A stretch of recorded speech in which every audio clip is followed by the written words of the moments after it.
Hey guys, Jay here. Welcome to EonsOfBattle. Warhammer 40,000 is an awesome tabletop miniature war game. There's some really cool video games, but there's also another flavor to the Warhammer universe, and that is the books. Warhammer has hundreds and hundreds of novels based in the universe of the Warhammer, like the different Warhammer genres, the different Warhammer games. And I have read a decent chunk of these, not actually a decent chunk of these. I've read a few of them, like 13, 14. Actually, it's probably a lot more than that. But are they any good? I would say yes and no. Some of them have really knocked my socks off, and some of them, they're just kind of okay.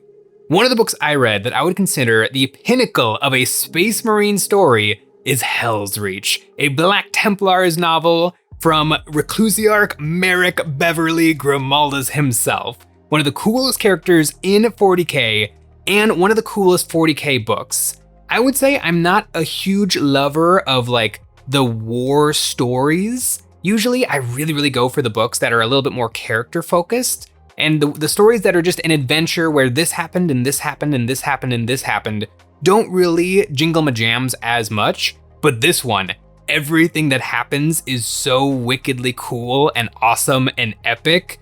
This is my favorite 40k novel. In the book, Grimaldus, he's looking upon the landscape in front of him, and he says, "I have dug my grave in this place. I will triumph or I will die. No pity, no remorse, no fear." That is the mantra that is going through my head every single time I put my Black Templars down on the table. Win or lose, probably gonna be lose, I'm gonna have a good time, and I am going to enjoy killing whatever is in front of me.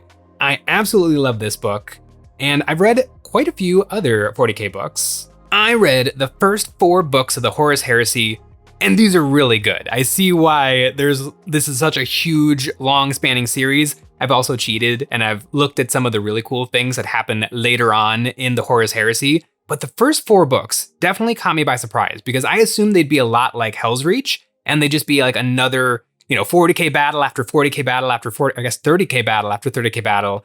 But they're really not. They're a lot more interesting, and they introduced me to something that I now consider necessary in any book about Space Marines, but human characters.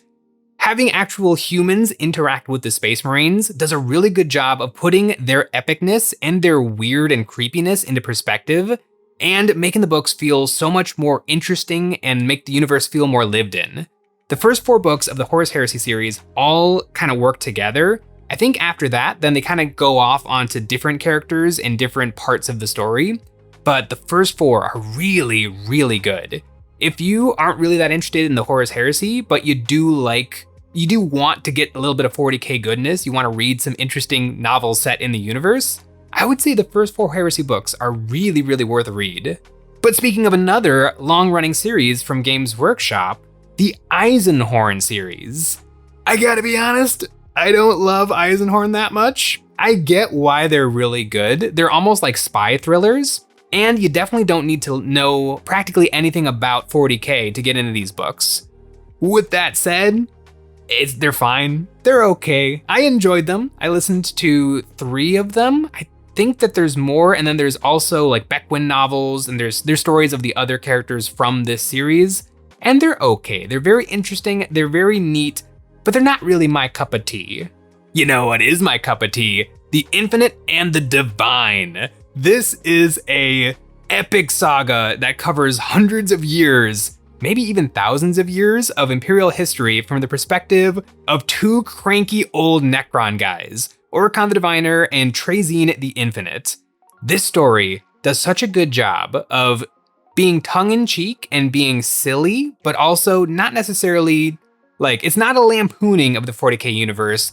It's just the absurdity that is the Necrons and their almost infinite power level in 40k. It's just a delight. Necrons are really weird and interesting, and the way that they interact with the world, because they're essentially gods, they're immortals, is really unique and interesting. I absolutely love this book. I've read it twice, and it doesn't dethrone Hell's Reach, but it's a very different book. I would say I enjoy it on the same level, just for different reasons. And speaking of enjoying something for different reasons, the Ciaphas Cain books. These are awesome. They're also very funny, but they don't take themselves too seriously, but they don't make a mockery of 40K. They're just good, interesting, silly books. The character himself, Ciaphas Cain, is like an actual smart person in the world of 40K. And I do really like the books that actually acknowledge that the Imperium is bad and everything is mismanaged and horrible. And so if one person is just being reasonable, it tends to work out pretty good. There's also some really interesting writing in this book where you get the perspective of Ciaphas Cain and you get the perspective of an Inquisitor, and then you get the narrator actually explaining what is really happening. And the juggling of those three different perspectives makes for some really, really interesting like storytelling that really pushes you through the narrative. I really, really like these books. Another interesting one is Speed Freaks. This is a book all about the orcs. And I was a little bit taken by surprise by this book because from the orcs' perspective, war is not like war. It's just kind of problem solving. And you just see a merry band of orcs just making their way through a battle, making their way downtown, moving fast, and just getting into all sorts of little mishaps and mayhem. It's a really cute book, and I really enjoyed it. But speaking of a book I really enjoyed, Soul Hunter. This is my first foray into Chaos Space Marines, and it made me really like the Chaos Space Marines. This is a series of books all about the Night Lords, and it's actually really interesting. They have human characters, which is absolutely essential and really interesting in Chaos Space Marines, because the Chaos Space Marines are a lot freer than the Imperium, and they don't really hold themselves to any particular standards or beliefs. They just do what they want, and they have their own thoughts and opinions about things, and it's really interesting. I've read a bunch of 40K of Space Marine novels that I just don't really remember. They weren't that good. They were mostly just battles and for the Emperor and honor. And it gets a little old, but the Night Lords, the Chaos Space Marines, and their human fellas are just so much more interesting, and there's so much more depth going on.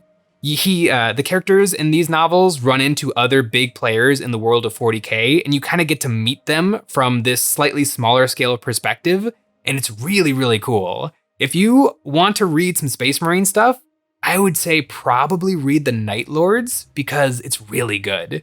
And very similarly to the Night Lords trilogy, the Lords of Silence. This is a Death Guard book, and it actually follows some very similar tones and themes. You also get a little bit of human perspective. Actually, you get kind of a lot of the human perspective in the Lords of Silence. And the Death Guard are weird. Their ships are like coated in blubber. Everything is moving and sticky. The humans are having a really bad time. And the Death Guard are also having a bad time, just in a very different way. There's some really, really interesting like regicide that happens in this book. And I was really, really surprised how much I enjoyed it. But speaking of enjoying things, I read The Hand of Darkness, which is one of the books in the Gathering Storm series. It was okay. I felt like the writing was a lot weaker than some of the other novels that I read, and the characterization and the storytelling of like Rabute Gilliman and Yvraine, it was just kind of fine. I don't have strong memories about it. And similarly, Helbrecht, Lions of the Emperor. I was hoping this Black Templars novel would give me a little bit of that Hell's Reach juice. It did not. It's okay. It's a classic war story of, and then this happened, and then this happened, and then this happened. And Helbrecht, he's a cool character when you hear about his epic deeds, but just following him for an entire book, he's very laser focused on being the chapter master of the Black Templars. There's not a lot going on there. I think my miniature of him is maybe a little bit cooler than this novel about him. Although there is a great chapter where he has a meeting with Rabute Gilliman, which was very interesting. I do remember going through a series of stinkers one after another, but then there was a light in shining darkness, Day of Ascension. This is a relatively short novel, and it is about the Gene Stealer cult. And this one was amazing. When you read the Gene Stealer cult codex and the Tyranid codex, you get mostly third-person perspective of how horrible this situation is, but getting a novel from the perspective of the cult, who is being ground down by the heel of the Imperium. Like, you're rooting for these little guys. You're rooting for these little three-armed guys. Like, I was emotional at the end of that book. It was really, really surprisingly good. and it totally gave me a different perspective on the Genestealer cult. Gets a big old thumbs up. Another book that I really enjoyed was Lilith Hesperak's Queen of Knives. This is a Dark Eldar novel all about Lilith, and it was absolutely delightful. It was everything I really like in 40k novels, which is less about the adventure and more about a person's thoughts and feelings and experiences navigating the world of Warhammer 40,000. And that gets even more interesting when it's a Dark Eldar navigating the world of Kamara, the Dark City. It was really, really good. It does a really good job of giving you insight into like the current goings on of Warhammer 40,000. She interacts with Yvraine and the Ynnari, and goes back to Kamara and deals with all of the weird, creepy denizens that are going on there. She has self-discovery. She like grows and changes as a elf person. I really, really liked it. It was an absolute delight. The 40k novels for me have been pretty darn hit or miss. Some of them I've really, really enjoyed and reread multiple times, and a bunch of them I read once and mostly forgot about. There's one, I read the Indominus novel, the one that's based on the book Indominus, or the actual Indominus launch box. And I do remember there's like some fun little tidbits about the literal models that come in that box, but overall it was not a great read. There was another one, Apocalypse, which is just a normal Space Marine battle. This one was a little bit more interesting because it's from the perspective of a Grey Shield, one of Call's new Primera Space Marines, fresh out of the pod, interacting with modern 40k people, and you get to see his 30k sensibilities come up against the new 40k realities, and there's definitely something interesting there.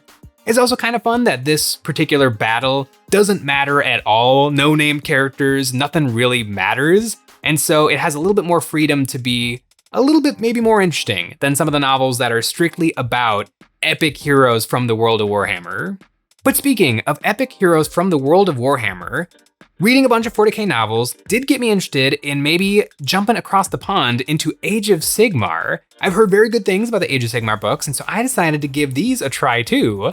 I probably didn't start in the smartest way. I read the Dominion novel, which is also based on one of the Launchbox books, and I gotta be honest, I don't remember a single thing about it. I think I read it like 6 years ago when that box came out, and I don't remember one singular thing. But other than that, I've actually had really good experiences with the Age of Sigmar novels. I read Gloom Spite, which is about the Gloom Spite Gits. And this was a wonderful surprise because number one, it didn't feel like a 40k novel. It just felt like a D&D adventure. You've got like a classic band of misfits going on like a little adventure, but also the Gloom Spite Gits, these cute little goblins and their little squigs are horrifying.